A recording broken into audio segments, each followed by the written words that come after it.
Well, howdy, folks, and welcome to our end of the year, end of the season recap. I'm not going to talk about any new particular subject today.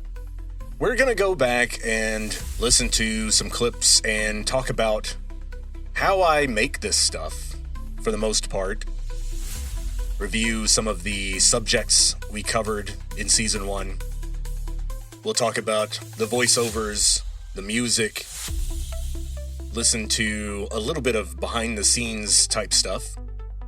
Then we'll end with a sneak peek of next season and what the next few episodes will have in store.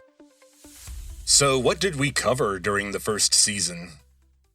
I call this place the Conspiracy Farm, and we did talk about a lot of conspiracies.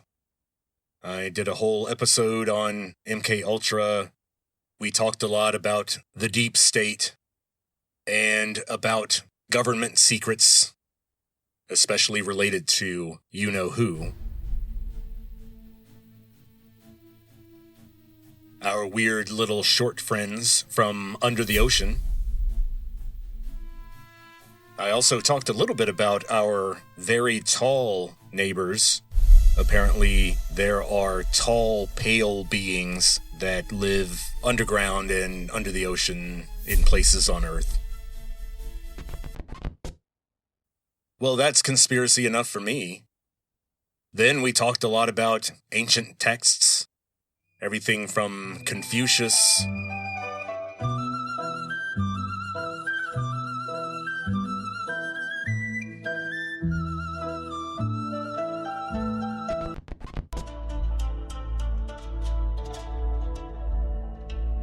to the Bible,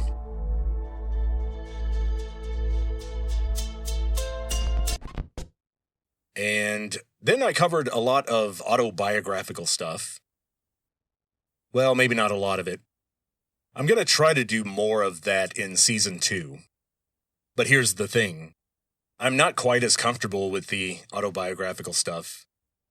And that's from looking back over Season 1 and looking at decisions I made, creative decisions I made, and what I tended to focus on. And I'm starting to think maybe I just am not the kind of person who loves to overshare. I think a lot of you have started to figure out that I have a bit of a grim and perhaps combative view of life. And sharing a lot of your deepest feelings is not going to be high on your list of priorities when you are living like that. So, before we move on to looking back at Season 1, let me mention that in Season 2, I am going to have more interviews with historical figures, but I can't promise that those interviews will be fruitful or productive or informative. Knowing me, I would probably say the wrong thing and set them off, whoever they are.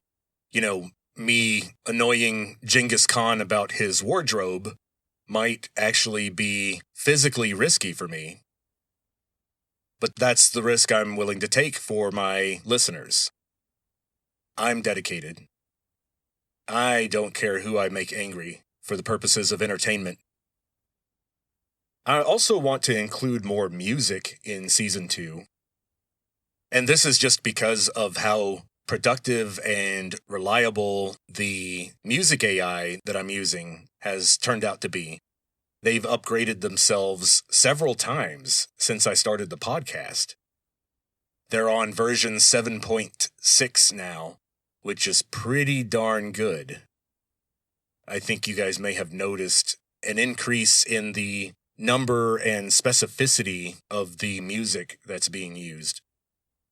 Hopefully I don't go overboard with it.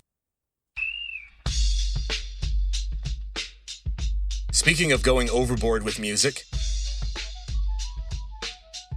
the first episode of Season 2 will be Sorority Security Guard, Volume 2. More autobiographical stuff, as I just promised.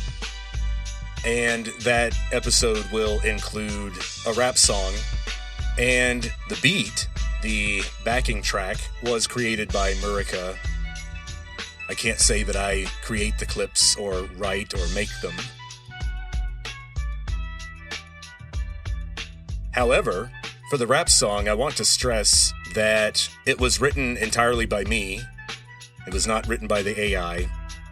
And although there are AI voices that I manually add for the chorus, you know, you gotta have your hype men and backup singers.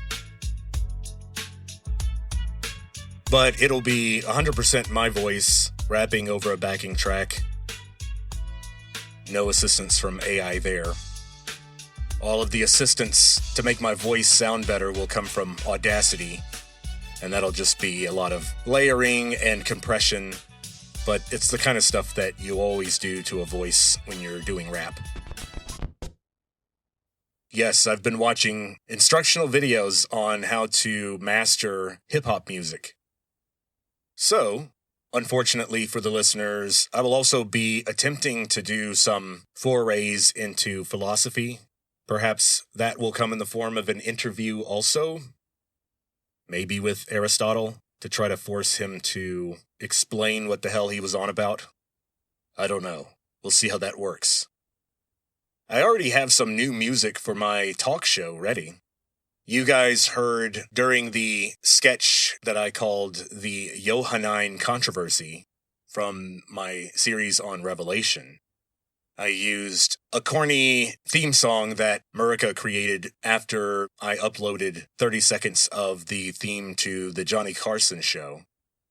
But the music that I'm considering for my talk show, I wanted something with less brass, something that didn't sound so 60s or classical. I wanted something a little more laid back, kind of an 80s lounge act kind of feel. And so what I did was I went to my music AI, Murica, by the way, that's Mureka, and I uploaded a clip from the theme to the television show, The Love Boat. And I made sure to tell it that I wanted an instrumental, lest Murica start coming up with lyrics related to loving on a boat. I wouldn't know what I would get in that case. But here's what it came up with.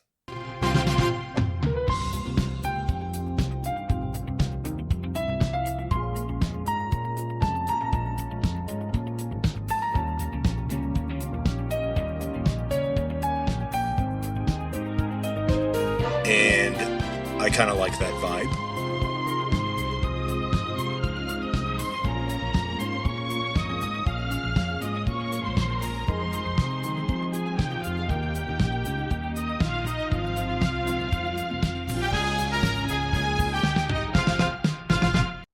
In Season 2, we will also finally resume my account of my participation in an archaeology project in South Italy in 1999. The delay on that has a long story. It has to do with me working hard behind the scenes to try to bring to life ancient Greek comedy, which is tougher to do than I thought. You end up with something very awkward and not very funny, even though you have an audience laughing at the jokes that you've pinpointed in the script. We're going to end this episode with a clip from one of these Greek comedies that I'm trying to do, and it's definitely my wife's least favorite play. It's called Lysistrata, or Lysistrata, or Lysistrata, or Lysistrata, or, if you're a stuffy old English guy, Lysistrata. So Lysistrata is my wife's least favorite play, I think, of all time. And we'll talk more about how I do the music and the voiceover, but just know that Lysistrata is kind of difficult for me because a lot of the voices, most of the voices, are female. And I record myself doing the lines, and then I upload them, and the AI converts them to the voice that I choose. And to help the AI convert my voice believably into a female voice, I will use Audacity to speed up my voice by 7 to 10%, which also increases the pitch. and the conversion is a little easier that way. So, let's talk more about these voiceovers. How do I do this stuff? I don't use Murica for the voiceovers, although I think Murica is going to start offering voiceovers. And if their voiceovers are half as good as their music, then I'll switch entirely over to Murica. But right now, I use Murica, which only does music, in conjunction with another AI service called artlist.io, artlist.io. And this service offers all kinds of crazy stuff if you're willing to pay a high enough price. I pay for the voiceover actors, which isn't very expensive. As you guys can see, I only do a couple of minutes a week, and so I don't use up all my credits. I'm not trying to get the AI to read a novella or something. And I occasionally use the image service that Artlist has. It's a pretty good text-to-image service, but it also allows you to upload reference photos.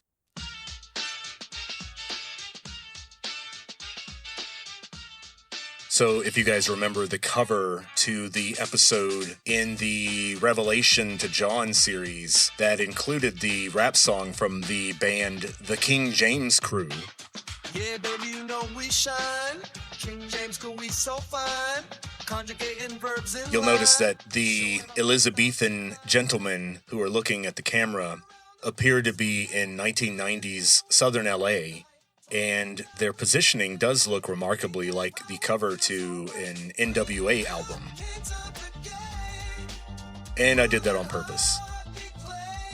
Sometimes my use of the recordings is to avoid any kind of copyright concerns. I really wanted a quote from Senator Ted Kennedy from the 1970s, where he was exposing some of the craziness involving MK Ultra, the CIA program that I did an episode on. And here is the Ted Kennedy voice that resulted from me uploading a bad impression of Ted Kennedy. And I won't humiliate myself by uploading the original for this. But let's listen to how bad this Boston accent is as I struggle to fool you into thinking you're listening to Ted Kennedy. The deputy director of the CIA revealed that over 30 universities and institutions were involved in an extensive testing and experimentation program, which included covert drug tests on unwitting citizens at all social levels. Now, several of these tests involved the administration of LSD to unwitting subjects in social situations. At least one death, that of Dr. Frank Olson, resulted from these activities. The agency itself acknowledged that these tests made little scientific sense, and that the agents doing the monitoring were not qualified scientific observers. Now, I said I wouldn't embarrass myself by playing the original of that recording. In other words, the recording of my voice saying that I had to upload to Artlist so that Artlist could have one of its virtual actors produce a companion recording that matches my tone and my pace exactly. Or at least it tries.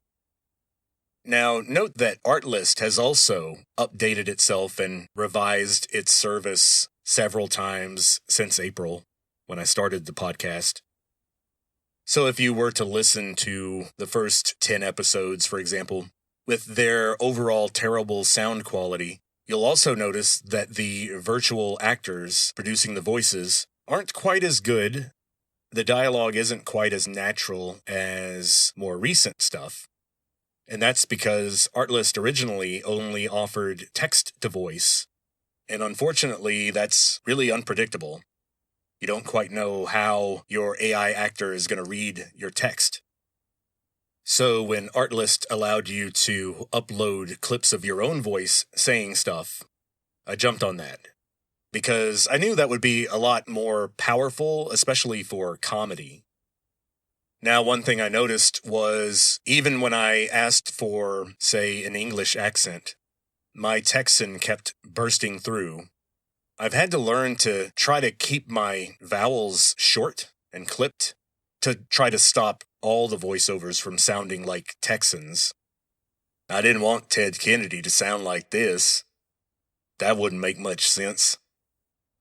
But I did think, gosh, I should share some of this stuff. I think it would be interesting for you guys to hear. So let's listen first to a clip from my episode on MK Ultra from a sketch that I called Explain Charles Manson. And that was a fake game show where I was presented with quotes from Charles Manson, and then I was given a limited amount of time to explain how what Charles Manson said was actually a pearl of hidden wisdom, and that Charles Manson was actually a very wise, intelligent guy who understood how the world worked better than most. Now, I eventually failed. I wasn't able to support all of the Charles Manson quotes. Now, one of the earlier ones was pretty fun to do. I actually watched old interviews with Charles Manson to get a sense of his pitch and cadence and style of speaking. So first, we're going to listen to what the AI produced, the end result that I used in my sketch. Then we're going to play me doing my impression of Charles Manson. And basically all I did was went back and found the WAV file that contained my voice, and it was the one that I uploaded to Artlist to get my final voiceover. So let's take a listen to that. He's a rock and roll dude. He's from the streets. He doesn't have time for intellectuals like me and my fancy computers. So let's hear what a real man of the world has to say. Are you ready, Charles? Here he comes. The Ayatollah of rock and rolla, Charles Manson. Go ahead, Chuck. Cook for us. I don't want to take my time going to work. I got a motorcycle. And a sleeping bag. And 10 or 15 girls. What the hell I want to go off and work for? Work for what? Money? Huh. I got all the money in the world, baby. I'm the king, man. I run the underworld, guy. I decide who does what and where. What, am I gonna run around like some teeny bopper somewhere for someone else's money? I make the money, man. I roll the nickels. I deal the cards. The game is mine. What the hell I want to go off and work for? Work for what? Money? Huh. I got all the money in the world, baby. I'm the king, man. I run the underworld, guy. I decide who does what and where. What am I going to do? Run around like some teeny bopper somewhere? For someone else's money? I make the money, man. I roll the nickels. I deal the cards. The game is mine.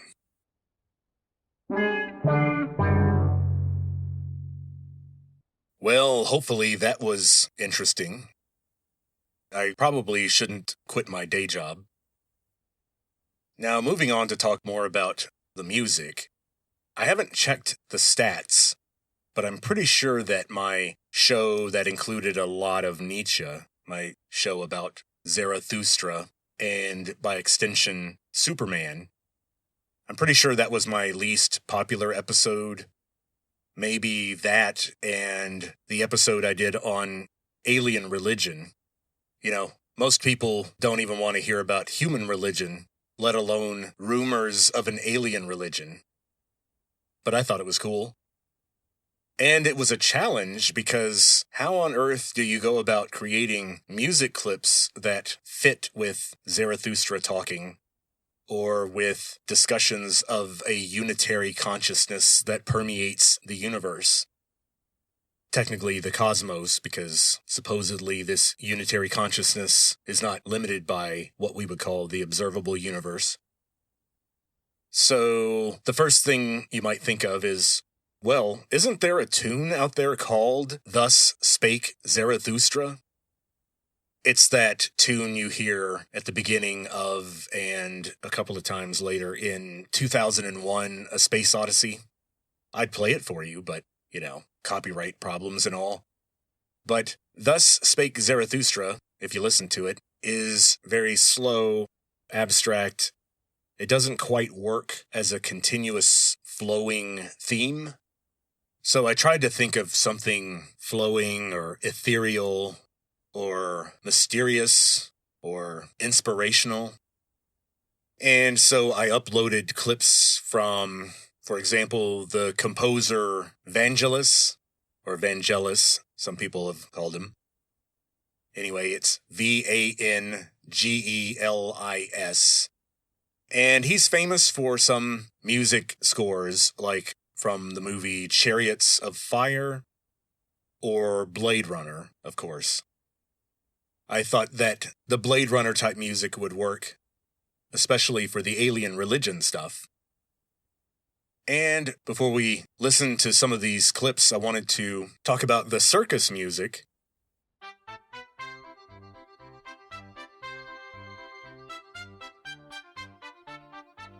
Now, the circus music was just me uploading the actual classic Barnum and Bailey circus music to Murica, and then having it create something fun for clowns to perform to, or something to that effect. Now, I'm sure everyone can hum to themselves the classic circus theme song that I'm thinking about, but I'm sure somebody owns the copyright to that, so I didn't want to go there. But I still needed something silly sounding that used the same old vaudeville type instruments. And so let's listen to a couple of clips from my episode that featured a lot of Zarathustra, and then some clips from the episode on alien religion, just to get a sense of how my use of music has been evolving. And maybe judge for yourselves whether I nailed the right mood. Because one thing I'm starting to realize is that when the music fits, it works really well. When it doesn't fit well, it's terrible. And I'm not sure that I've always matched everything up really well, but I try. So let's listen to some of these clips.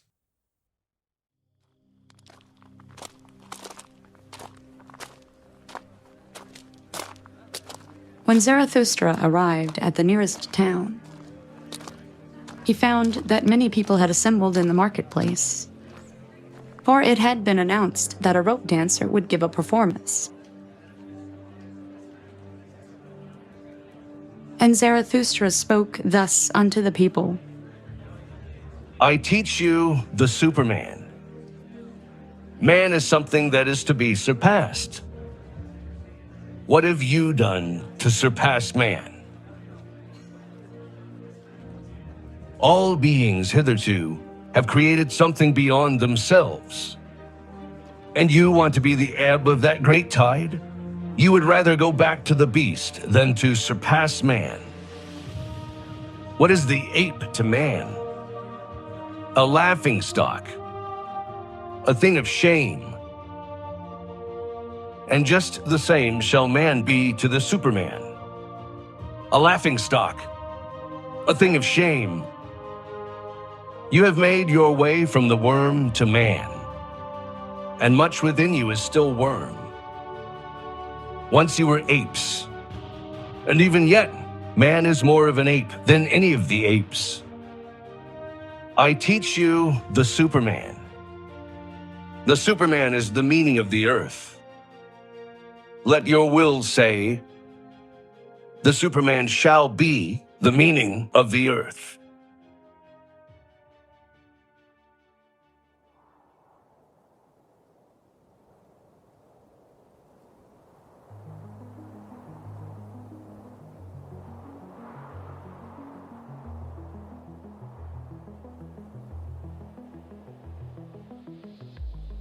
They reduce time, space, and everything to the behavior of a single unitary consciousness.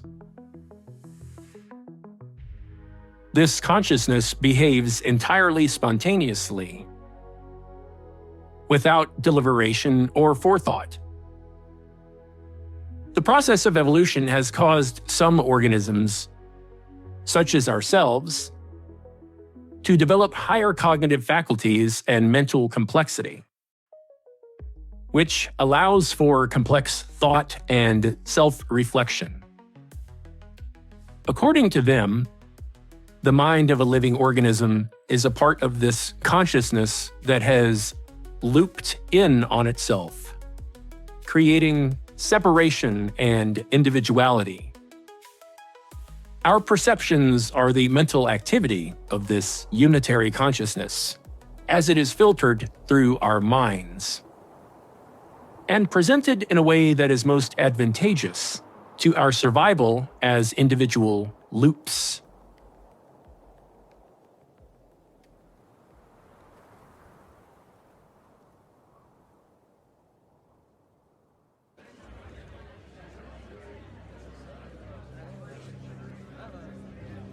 Man is a rope stretched between the animal and the Superman. A rope over an abyss. With these preachers of equality, I will not be mixed up and confounded. For thus speaketh justice unto me. Men are not equal, and neither shall they become so. What would be my love to the Superman if I spoke otherwise?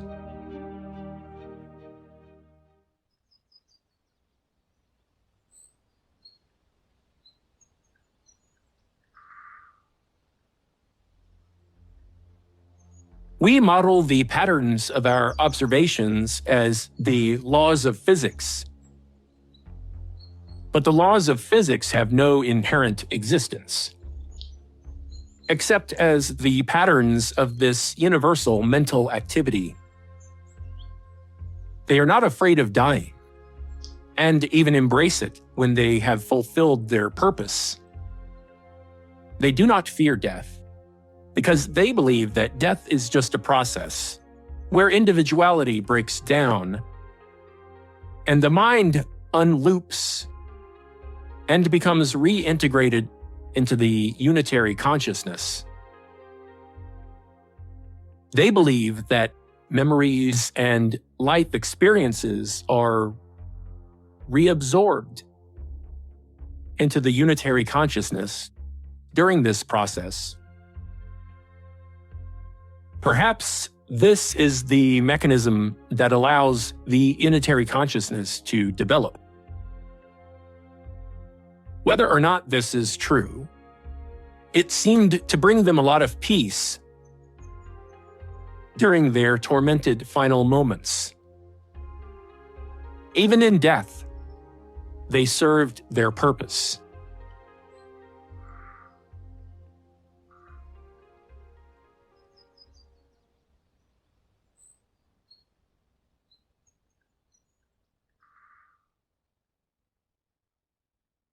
And so, what do you do if you need lyrics?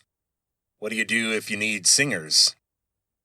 Well, I ran into this during my series on that time I started a cult, and when I started to imagine what life would have been like had I not turned to become just a regular Joe with a family and a regular job. If I had kept going down that cult leader route, where would I have ended up? And so The inspiration for that sketch came from watching a strange YouTube channel that plays the television feed from dictatorships. And so, for example, they have a great video of how every broadcasting day begins in North Korea. And I found out that Kim Jong-un commissioned a song to be written. And I use the word commissioned in quotes because I'm pretty sure someone just had a gun pointed to their head and was ordered to write a song. And of course, the song is just as friendly and happy as you would expect from that kind of circumstance. It's titled, at least in English, Friendly Father. So this song about Kim Jong-un is called Friendly Father, and I did not look up the English lyrics. I didn't want to give Kim Jong-un that much respect or effort. But I uploaded a clip of Friendly Father to Murica, and this time I asked for lyrics, and I asked for lyrics that praised the dear leader Vincent. And I talked about how he was from Texas and that he was ordering a massive industrialization program and stuff like that. Now, it gave me the lyrics that it was planning to go with, and I went in and made some changes. So, unlike the rap song and some of the other tunes that I've done recently, some of these lyrics were written by the AI, and it did a pretty good job, I thought. Now, the line about the factories drip with our sweat and our blood, He is our Yahweh, God of the flood. As you might expect, I wrote that. That was a little grim for the AI's tone. However, the AI did come up with, we live for his love and we die for his dream. I thought that was pretty good. Definitely didn't mess with that. Also, another line that I wrote, the AI didn't do it. The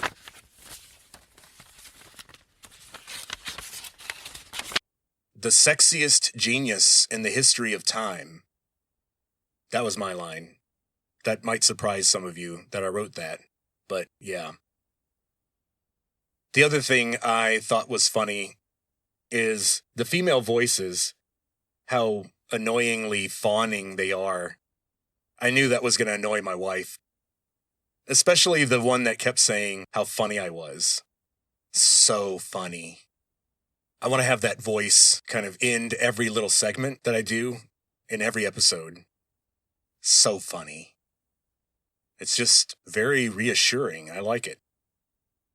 Let's take a listen to the sketch that starts with the broadcasting day at my cult compound with my followers singing my praises, literally at one point, when they play the anthem of my cult, a song called Glory to Vincent. Let's take a listen.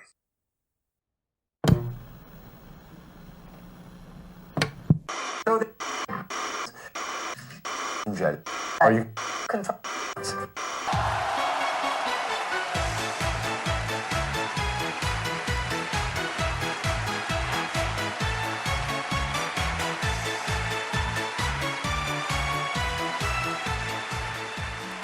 It's yet another glorious day in Terra Cornucopiae, which, as our dear leader has explained to us, so many times, is Latin for the land of the Horn of Plenty.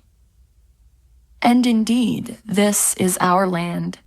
Yes, it is. And he is that horn. He is indeed. And now let us pause for a moment to listen to our glorious national anthem. Yay!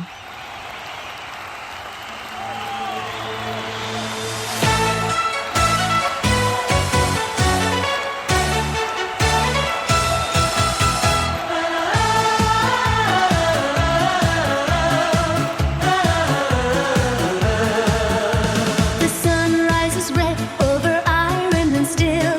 Vincent the Great will force you all to kneel. His wisdom outshines the stars that shine at night. His mind sharp like diamonds, his will forge in spite. The factories drip with our sweat and our blood. He is our Yahweh, God of the flood. No mountain too tall, no river too wide. When Vincent commands, we march by his side. Oh, hear the thunder, the people's refrain, echoing glory like sweet summer rain. One voice, one heart, one leader so true. Kneel before our Texan through and through. Glory to Vincent, the sword and the shield. Stronger than empires, he'll never yield. His body is iron, his mind is supreme. We live for his love, we die for his dream. The scholars will worship Vincent's great mind, the sexiest genius in the history of time. Then let us rewrite every page in his name. Our future is his. It's a bright burning flame. Glory to Vincent, our sword and our shield. Stronger than empires, he will never yield. His body is iron, his mind is supreme. We live for his love and we die for his dream.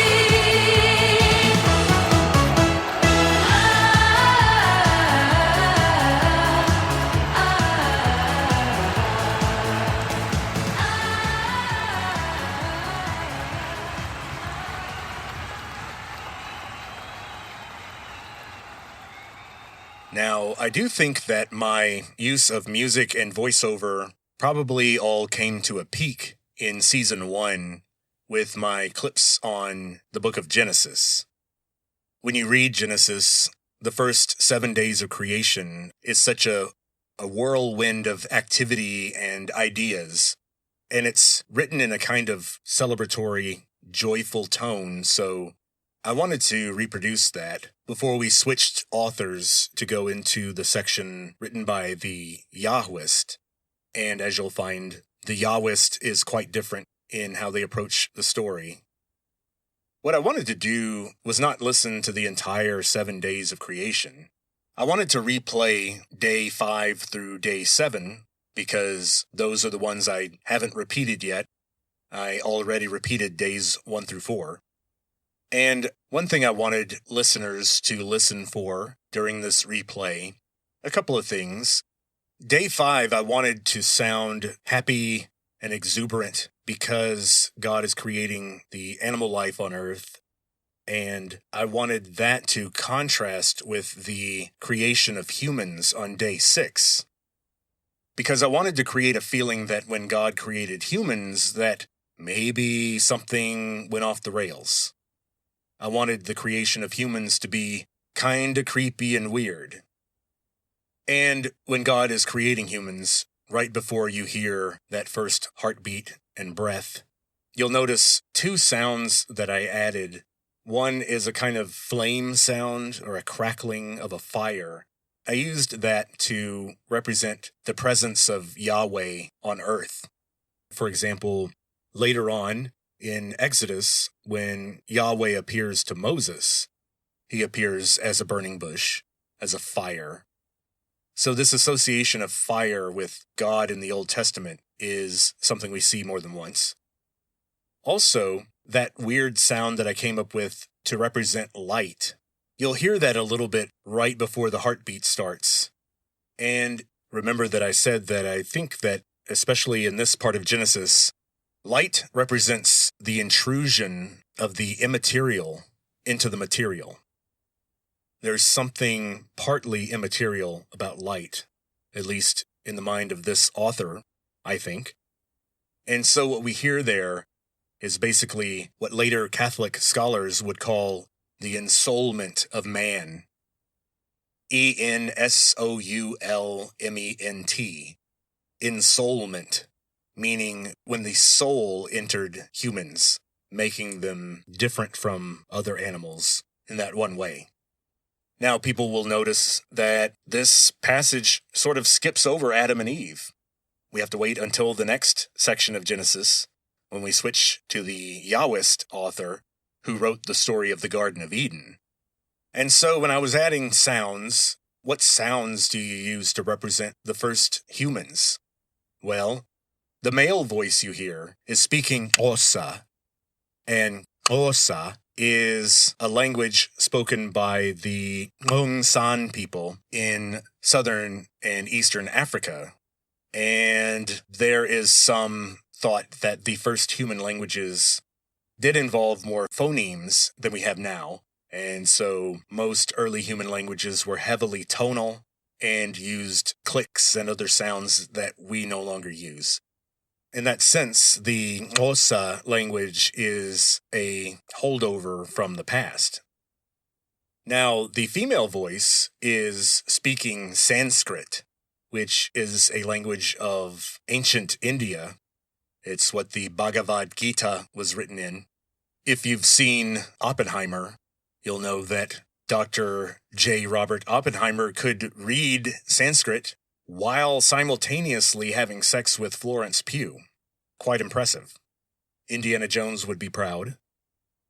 Now, as I said, the music for day 5 is happy and exuberant. The music for day 6 is kind of slow and creepy, and then switches to a very Spanish-sounding tune. When I worked with Murica on this, I made sure in the prompt to specify that I wanted pentatonic scales only. And people who are familiar with music will know that the pentatonic scale, when your ear hears that, it immediately thinks ancient Mediterranean. Now, this last bit got very Western, very far west Mediterranean. It sounds very Spanish, but I couldn't help but like it. The instrument that I specified is the kithara, and you could probably tell by the sound of that. Kithara is the Greek word that the Spanish word guitarra comes from. It's basically an ancient lute that had a nice resonating box, similar to what we would call a guitar. And I called this tune the Kithara Tarantinea, referring to the city of Taranto in Italy, which was supposedly, according to legend, settled by a group of men from Sparta who had been born during a time when the Spartan army was not in the city. And so when the Spartan army came back, years after departing, only to find a bunch of babies in their houses, they did something that I thought was very disciplined and farsighted.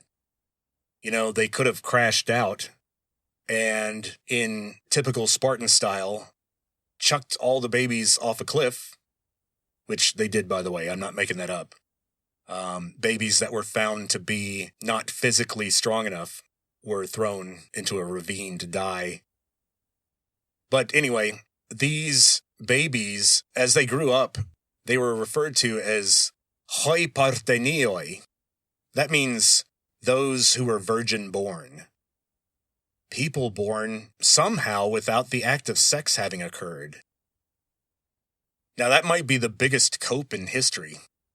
I think it's fascinating. But it's interesting also that Quentin Tarantino has the name that he does, and Tarantino means somebody from Taranto. So, Quentin Tarantino himself is likely descended in part from one of these partenioi. Now, the last thing I'll say about this before we listen to it is I want to stress how long it took me to find and process and place all of the sound clips of the animals. There's dozens of those. And then going through and using equalizer tricks to make sure that we're not obscuring the voiceover. Okay, so let's listen again to the last 3 days of creation and kind of listen for the stuff that I talked about. And then we'll move on.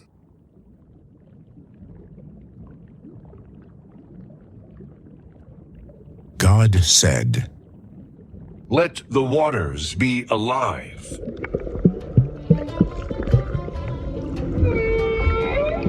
With a swarm of living creatures.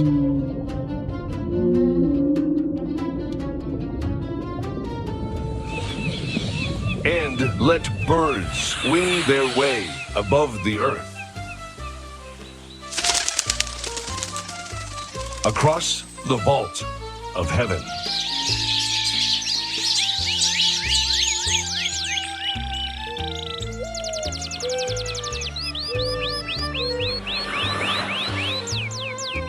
so it was. God created great sea monsters.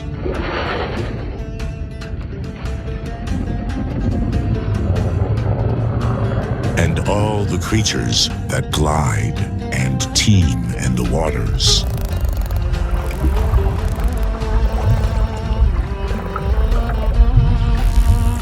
In their own species. And winged birds in their own species. God saw that it was good.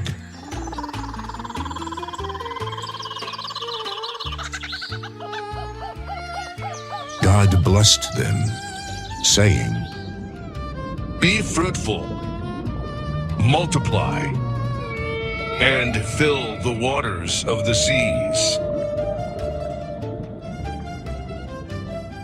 And let the birds multiply on land.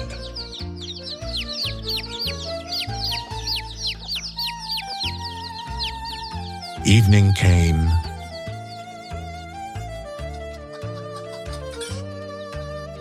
and morning came.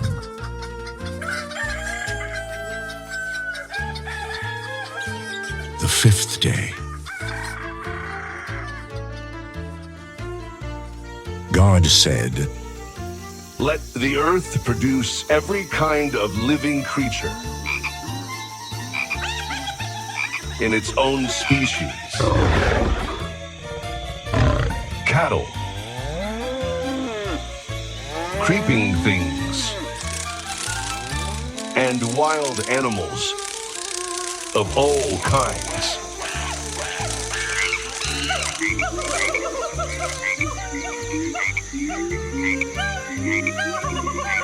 And so it was.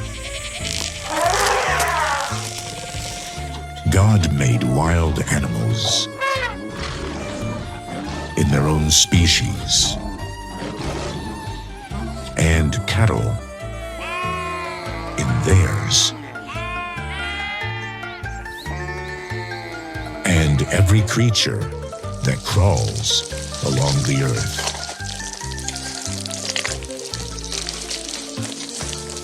In its own species. God saw that it was good.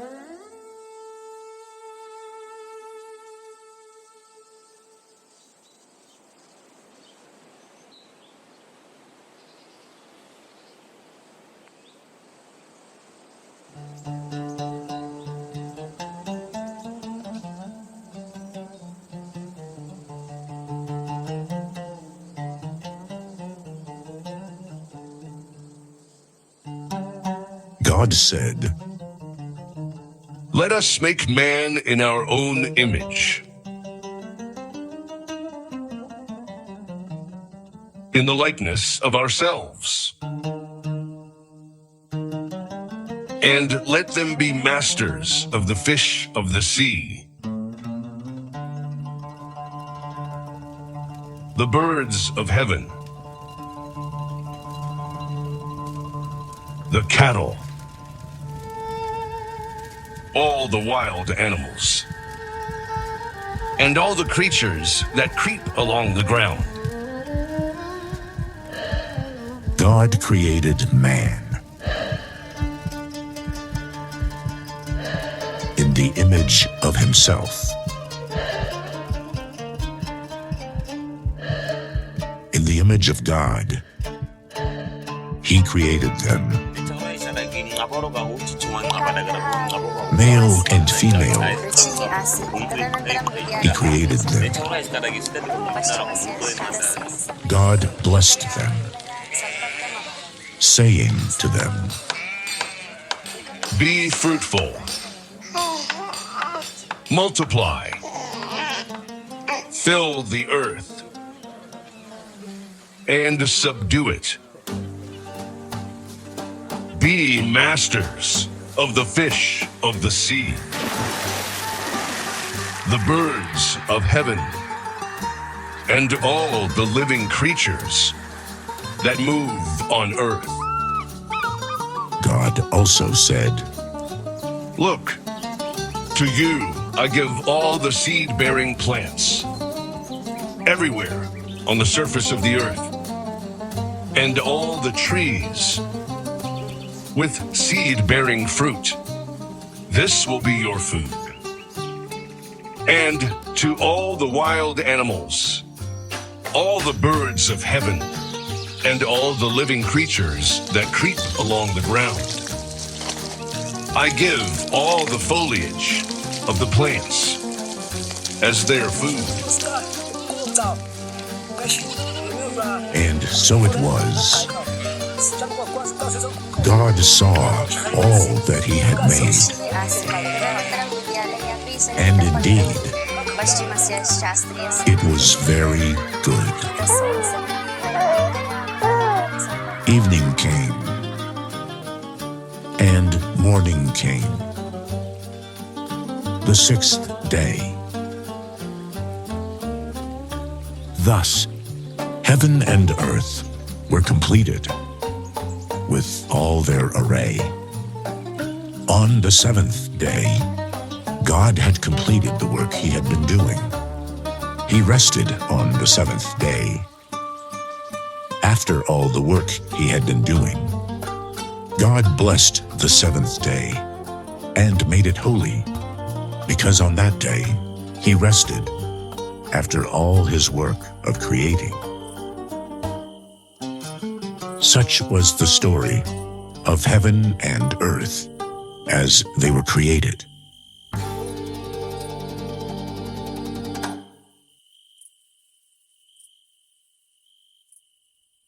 Okay, well, the last clip I want to listen to before we sign off for the season is the Johannine controversy. That is a very long sketch that took me a long time to make. And I was very proud to be the first podcaster to break the bombshell news story about the controversy about the number of Johns in the early Christian documents. I was the very first person to notice this and write about it. And of course, that's not true. It's a controversy more than 1,000 years old.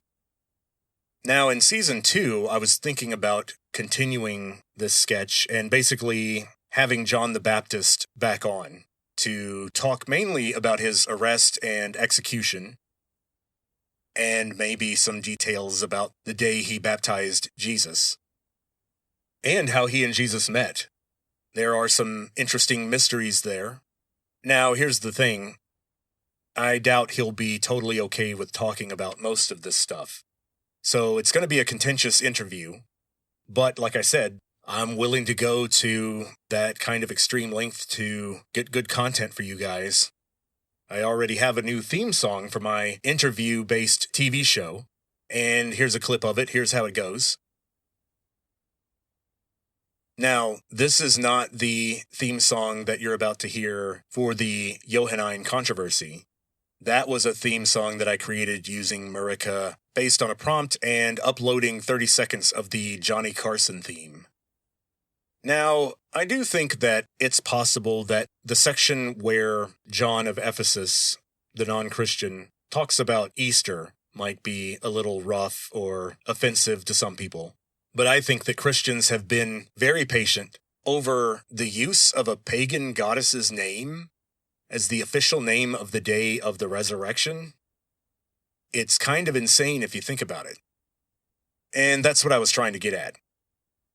Especially when you add all of the Celtic pagan traditions related to sex and reproduction, because that's what the spring festival and the festival of Easter was about. It wasn't about the resurrection of Jesus. It was about sex in the animal kingdom and trying to promote fertility. Now, at least with Christmas, we decorate the evergreen trees and we exchange gifts and the mistletoe thing. I mean, these are all pagan rituals. The Christmas tree thing goes back probably to the Ice Age. It predates Jesus by quite a bit.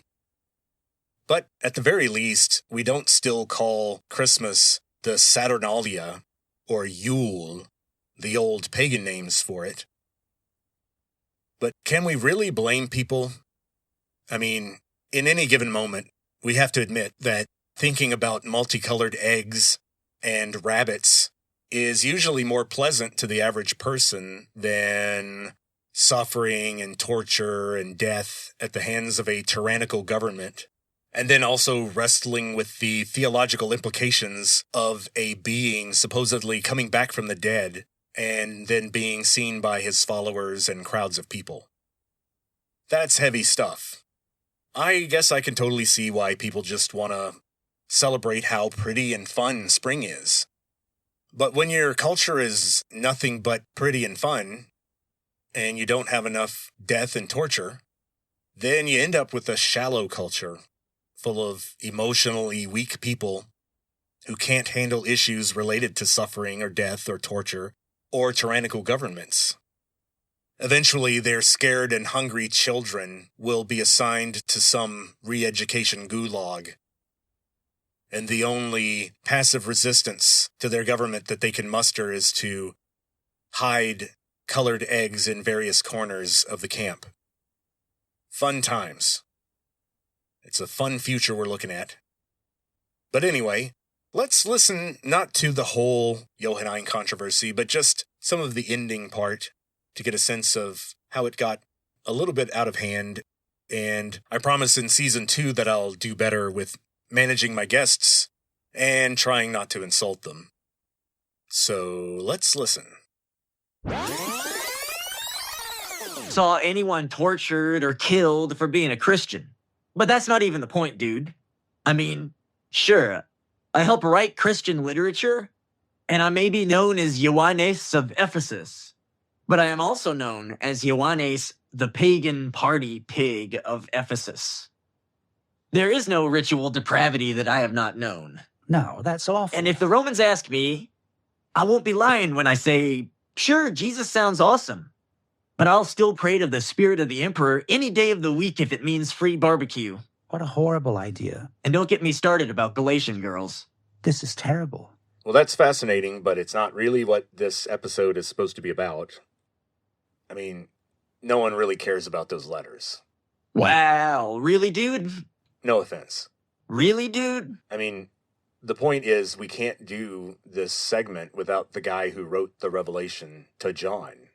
That's the whole point of talking to all these Johns. And the sources say that this particular John was from Ephesus, even though he was on the island of Patmos when he wrote it. So let's introduce the guy who wrote the Revelation to John, whoever he was, and no one else, please. Okay, you can open the door. Now it's time for the author of the Revelation to John, whoever that was, and no one else, please. Hello and welcome. Awesome. Have a seat. I finally have the actual author of the Revelation to John. Yeah, that's me. Great. Finally. It's really you. And no tedious weirdness about your name so far. Now, scholars call you by a lot of names. John of Ephesus, John the Revelator, John the Divine, John of Patmos, and John the Elder. I like John the Elder. The other ones are very, very stupid. What makes you say that? Besides the fact that they're stupid? Well, let me see. First, John of Ephesus is stupid because I lived in Ephesus for a while, but so did millions of other people. Meanwhile, I grew up in Antioch. You heard it here first, folks. Another conspiracy farm first. Second, the Revelator thing is stupid because the risen Christ did the revealing, not me. I just wrote down what I saw. Third, to say John the Divine would be blasphemy, and blasphemy is stupid. And saying John of Patmos is stupid because I hate Patmos. Saying the word Patmos at all, for any reason, is stupid because it's an ugly word for an ugly island. I didn't want to be there.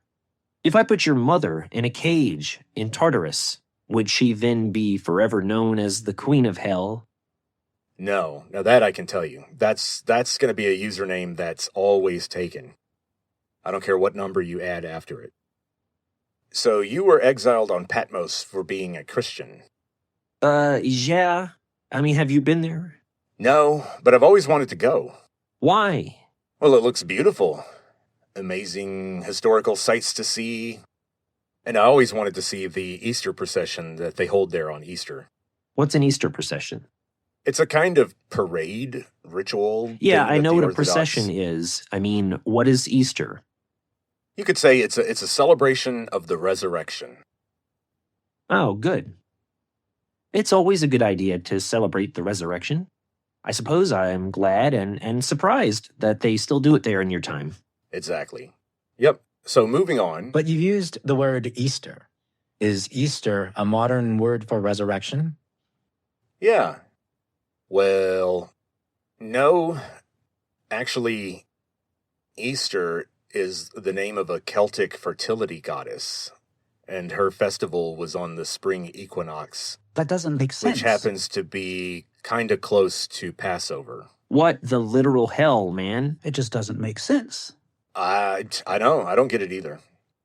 I do. Galatian chicks go buck wild on the spring equinox, dude.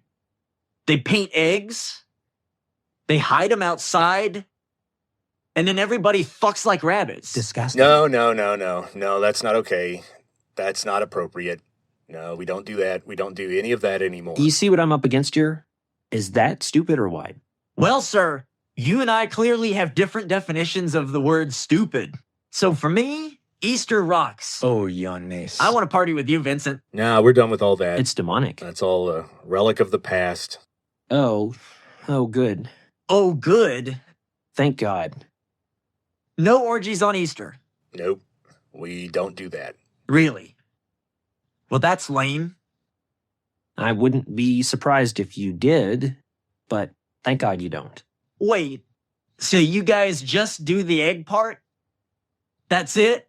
So, moving on. Dude, you're missing out on the best part. Well, no doubt, in Celtic myth, they symbolize birth. Perhaps they could symbolize the rebirth of humanity through Christ. Do they paint eggs on Easter in your time, or do they not? Fertility idols on Resurrection Day. Stupid? Check. Surprised? Left unchecked. No. I want to hear you answer my question. Do you still paint the eggs, or do you not paint the fucking eggs? Okay. Yes you need to or calm no? down. No. That would be stupid. All right, Vincent. You said my word. I very, very much agree. Liar! Okay, so you were on Patmos because you were exiled there. You said that you were deep in prayer. I have suggested to my listeners that you were fasting deliberately in the same way that Jesus and John the Baptist were fasting deliberately when... Behold, the messenger of the Lord hath come to Okay, shame this bald fool for his misdeeds. That's right. You tell him, John. You can't come in here yelling like this. You are a blasphemer and a podcaster, Vincent Can we get Lecornu. John the Baptist out of here? Hence, a podphemer, No. a blastcaster. No, sir. Can't shut him up. You will inherit the sir. wrath of the Almighty. You're out of here. He's a righteous man in the eyes of God. You sow the You gotta seeds go, of doubt. John or no John. You water them with the sweat of others. Not you. While No, your idle we- hands tinker with Satan's toys. Speaks truth to power. Always. Repent, Fuck this, Why Vincent. not? vile I want to hear deceiver, more. whore. Oh, wow.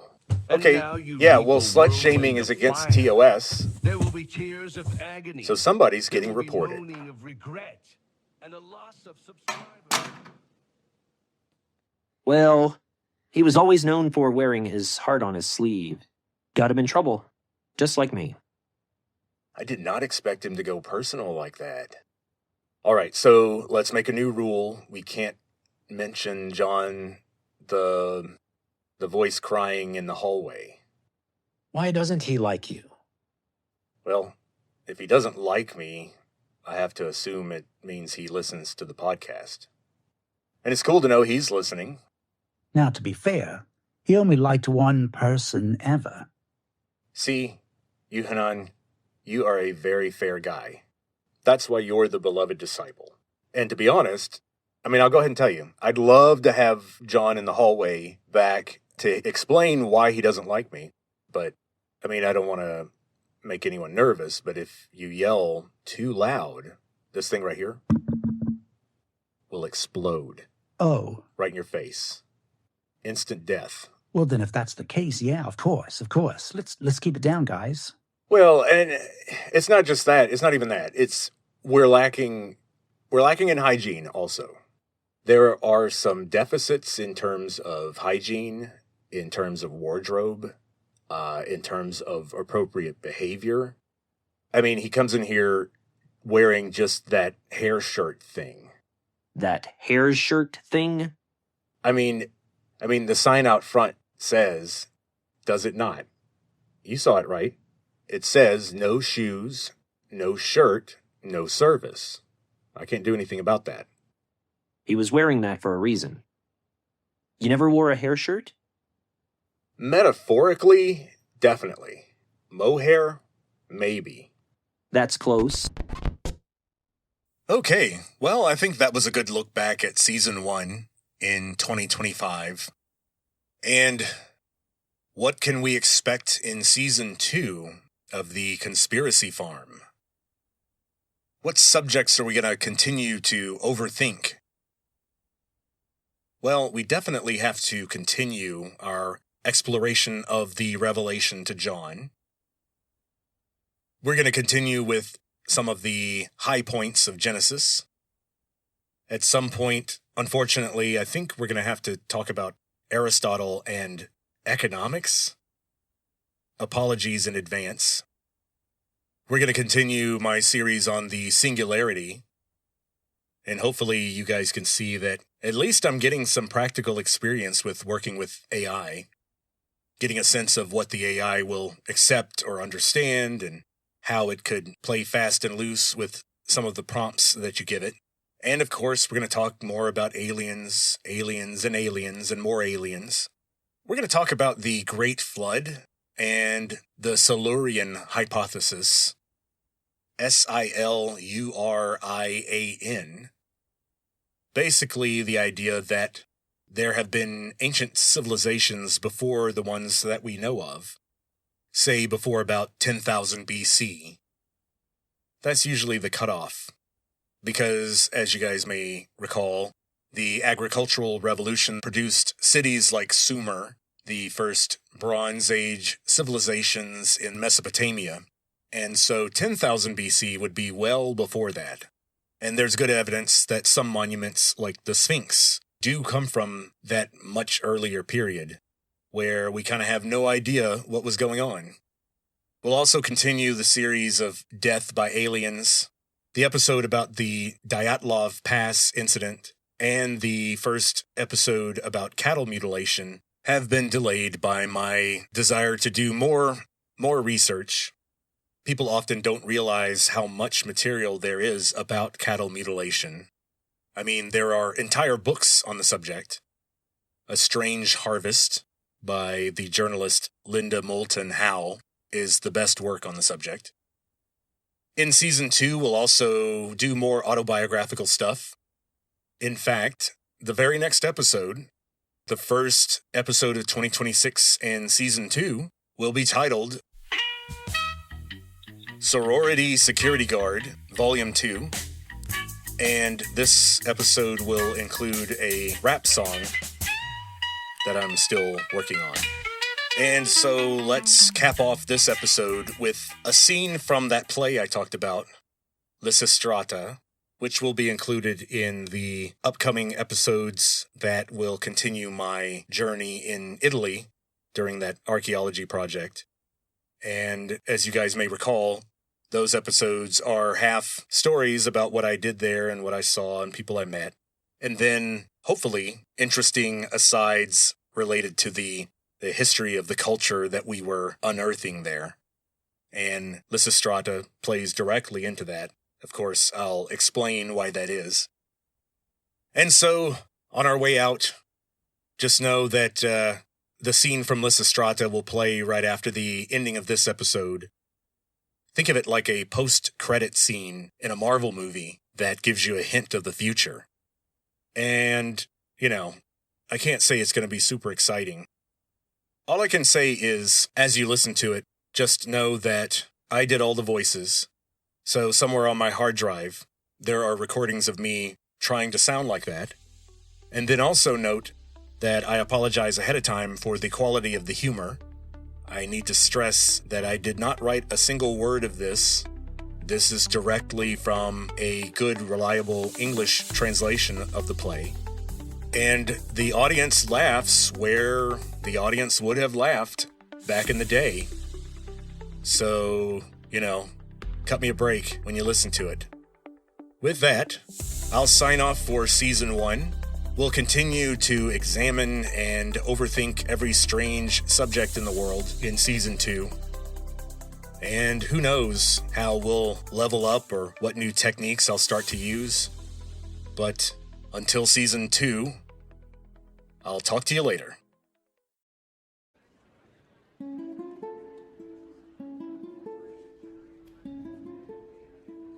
Good day, Kalonika.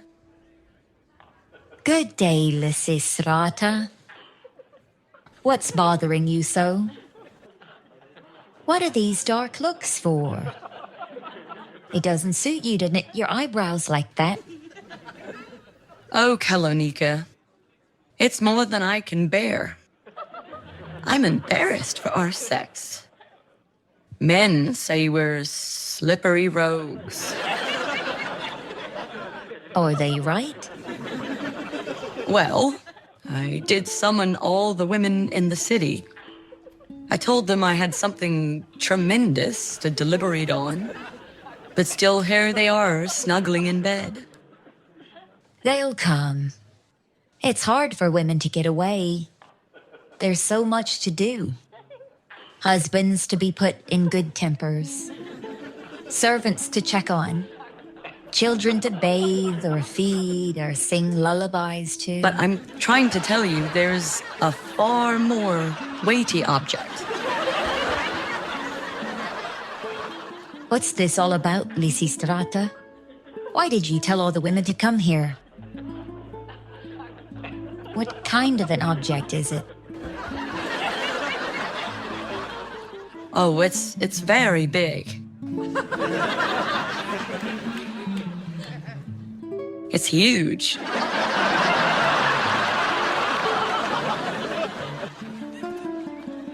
Is it long?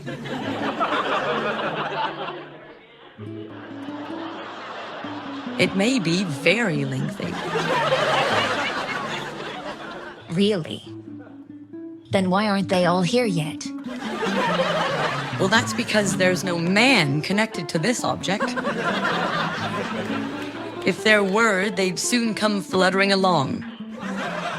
No, it's not like that. This is a massive concern that I have felt on many long, sleepless nights. Oh, all night, you say? It must be wonderful to be so occupied for so long.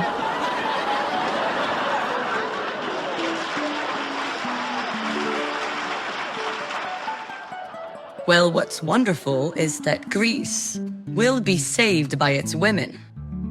Our country's fate is in our hands. We could destroy the Peloponnesians' root and branch if the women join together. We can rescue Greece hand in hand.